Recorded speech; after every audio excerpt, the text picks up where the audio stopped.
Hi everyone, this is Keisha, and welcome to this edition of Kishaz Talks. Tonight is going to be a little bit on the short side as far as most of my vlogs go, but I've had a really long day.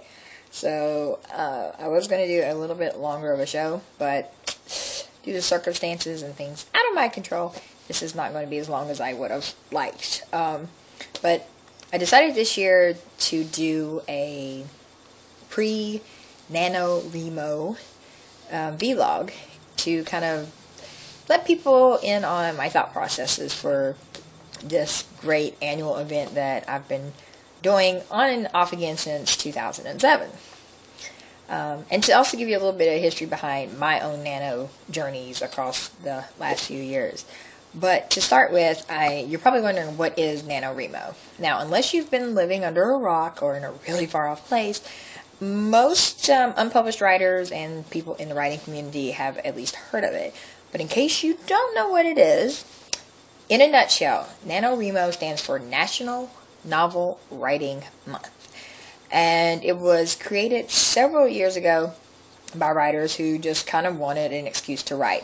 They wanted the challenge of, meeting a certain goal, and they wanted to do it in a short time span, which would force them to focus exclusively on the writing.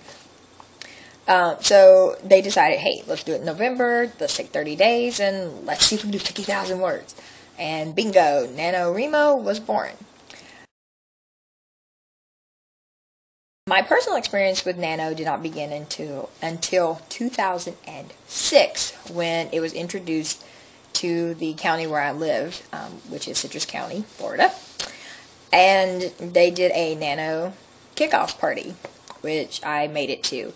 Unfortunately, I didn't get to do Nano that year because my beautiful youngest daughter decided to be born by emergency C-section on November 1st. So I call her my Nano baby. But I didn't do it in 2006, so I decided, we'll try it in 2007.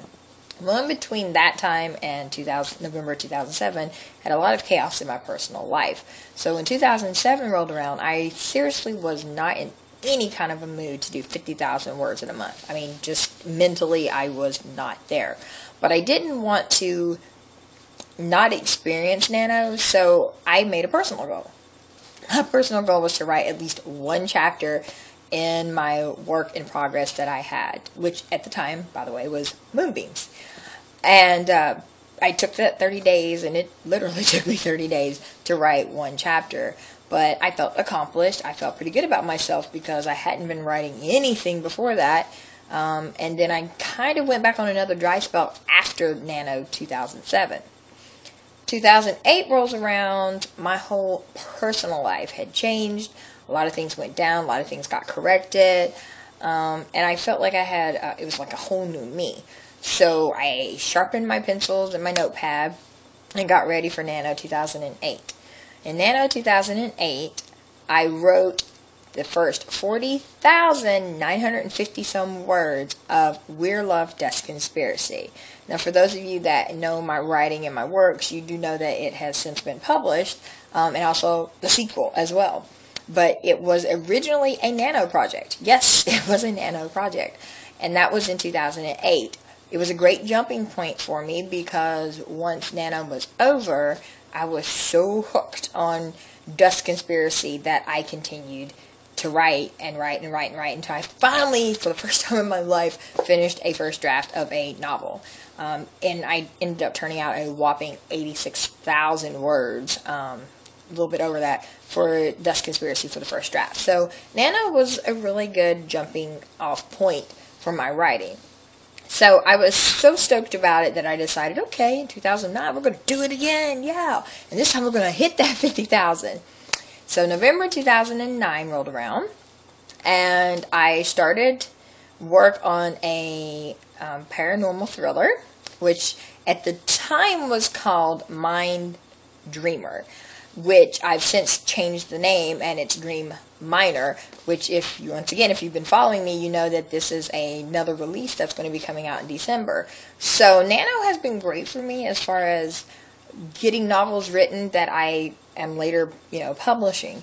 So it's kind of strange because when I initially went into Nano, it was more of a let's just write to see if we can write. Let's see if we can do this. Let's see if we can turn something out. Let's be creative, Keisha.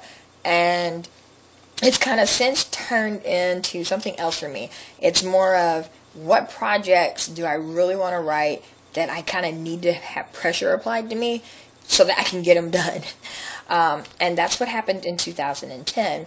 I wanted to write my first children's novel. And I was like, okay, 50,000, it's a children's novel, should be able to do this, right?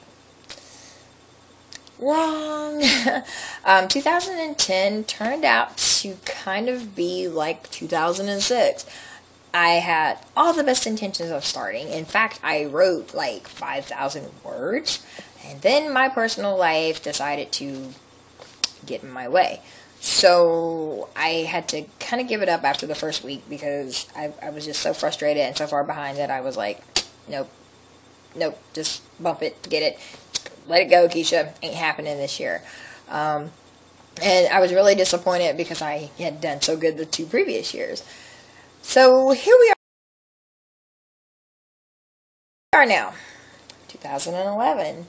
What does Keisha have planned for her Nano? Well, for starters, Keisha's actually going to do Nano and finish Nano.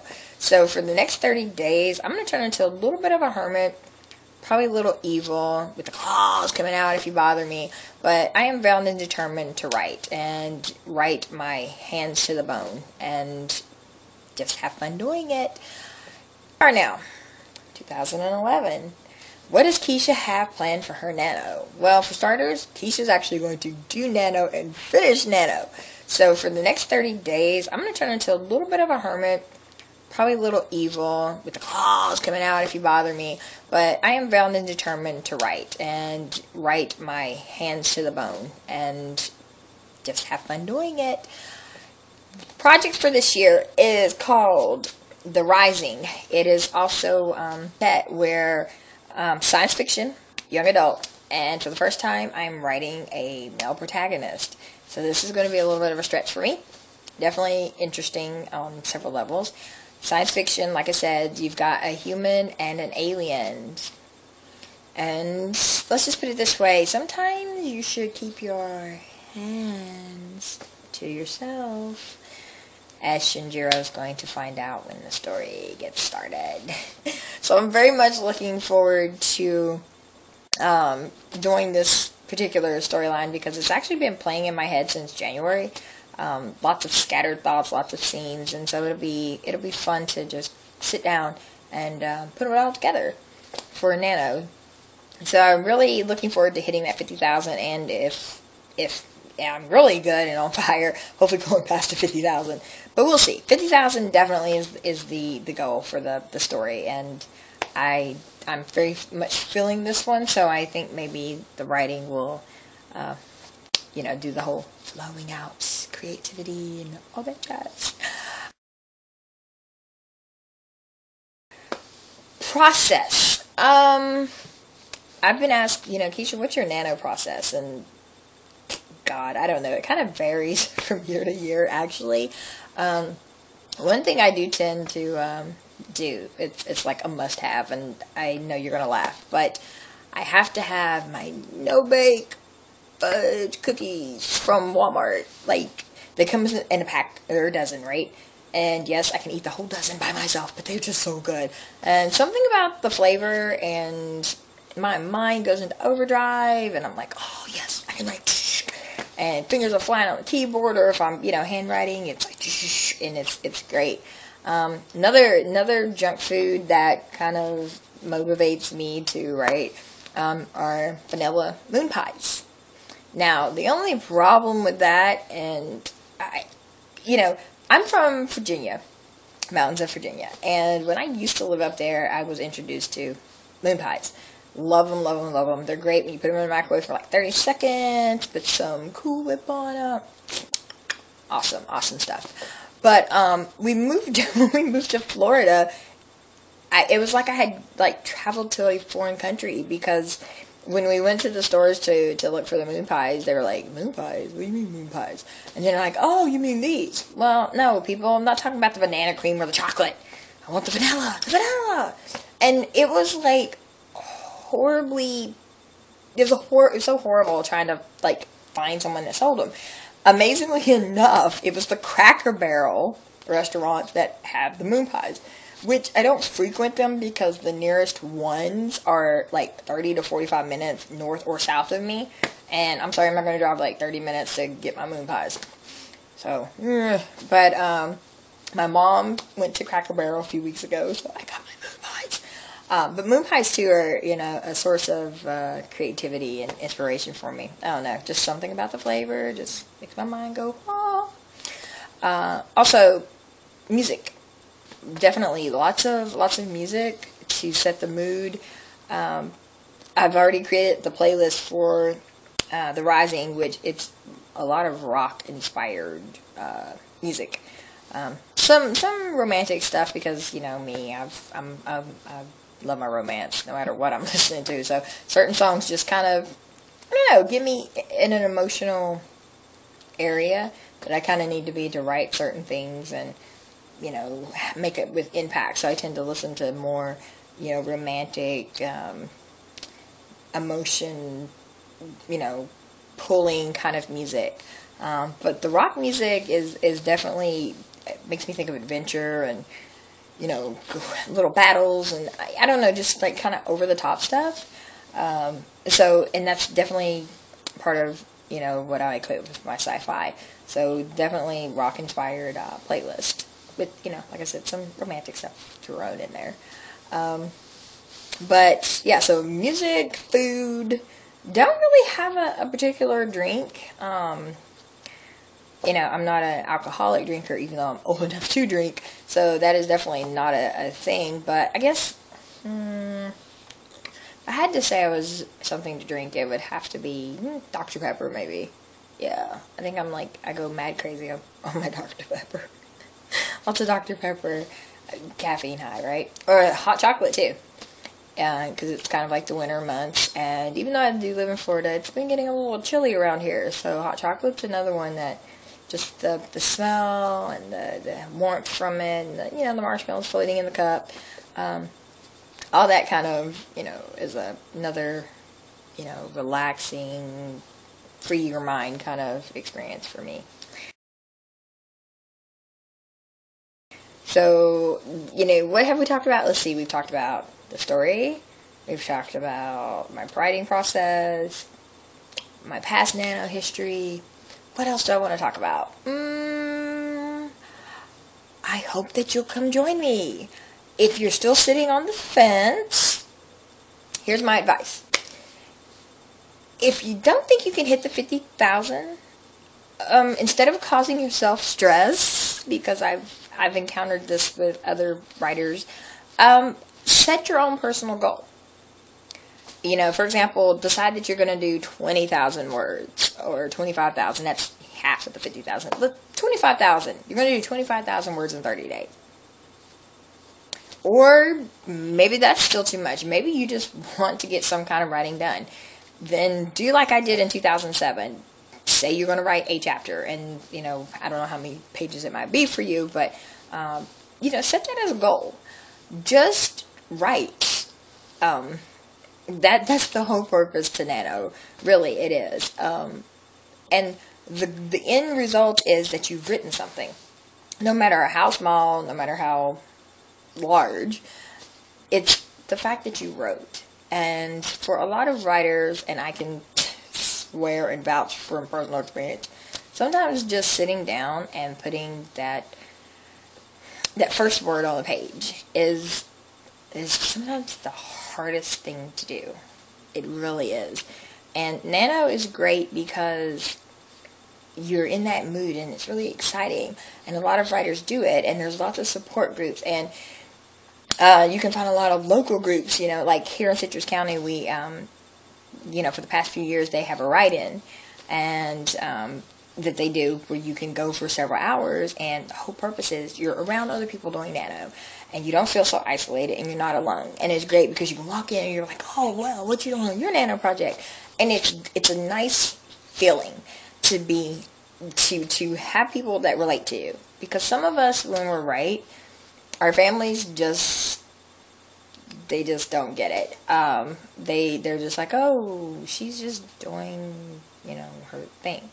And they don't understand, like, how much your writing may mean to you. So the write-ins are awesome because you're with like-minded individuals and they get where you're coming from. So it's nice to come in and have that, oh, yay, you understand me, vibe going on. So, I mean, they're really great things to have. And it's just not in the United States. I mean, people do nano, all around the globe. I'm sure if there's somebody in Antarctica with a laptop, they are probably doing nano too. So, it is a global thing. It's not just a limited locale. You can go to the NaNoWriMo site, which is NaNoWriMo.org. Okay, NaNoWriMo.org. Links down at the bottom. And go to the website and look up the regions, and I guarantee you will find someone within some kind of distance that is doing nano, and there's lots of nano groups, and attach yourself to one. Don't be afraid to utilize their forums and the nano buddies. Nano buddies are great because you can have more than one, but if you get one that will what do I want to say here? That will push you. There you go. That will push you. And you can kind of push them back and encourage. It's great to have that because then you are not writing in a vacuum. And it will help keep you motivated. It will also help keep your nano buddy motivated. Especially if you do happen to be in a locale that maybe the nearest nano writing group is, maybe they are too far for you. And I do know that sometimes that does happen because I am from the mountains of Virginia, so there were some places we just, work way out there. But if that is your case, then make an online buddy. Trust me, there's thousands, if not millions of people that are doing nano, and partner up with someone. Create your support system. That way you can participate and it's really good and you're not alone. Because that's, at the end of the day, being alone sometimes, I think, causes one to get discouraged and you want to give up. And we don't want you to give up. We want you to write. We want you to enjoy your nano experience. So, I think that about covers everything that I could possibly throw out there. Have fun with your nano. Enjoy yourself, no matter what your word count is. Be proud.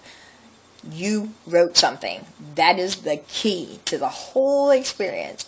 You wrote something, and that is what matters to you and to all of us that are participating at the end of the day, is that you're writing. I want to thank you for stopping by for this edition of Kishaz Talks. Just want to let you know really quick, and this will play at the end of the video. I have a show called the Indie Author How To, which is online radio show. So every Saturday in November, we are going to be, and I say we being myself, freelance editor Alan Baker, and freelance editor Courtney Slagle, along with freelance illustrator JD Hollyfield when he's able. But we're going to be talking about nano and just about writing. Also, I'm hoping, and if you're watching this and you want to be a part of this, just please email me. Okay, email also will be listed at the end of the video.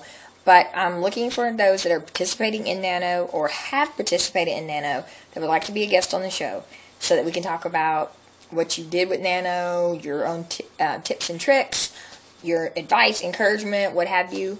It is called Nano Madness. NaNoWriMo Madness is the name of the series, but it is the Indie Author How To. Like I said, all the links are going to be at the end, so feel free to go check it out. Hope you will join me there. I also will be doing my own personal vlogs to kind of update you on my nano experience this year. So we'll see. We will see how it all plays out. I'm really excited about this whole thing. So thank you once again for stopping, listening. Hopefully you're thinking about nano. And if you're not, that's okay. Maybe next year. But regardless, I hope you have a great night. And everyone that's writing, see you on the flip side.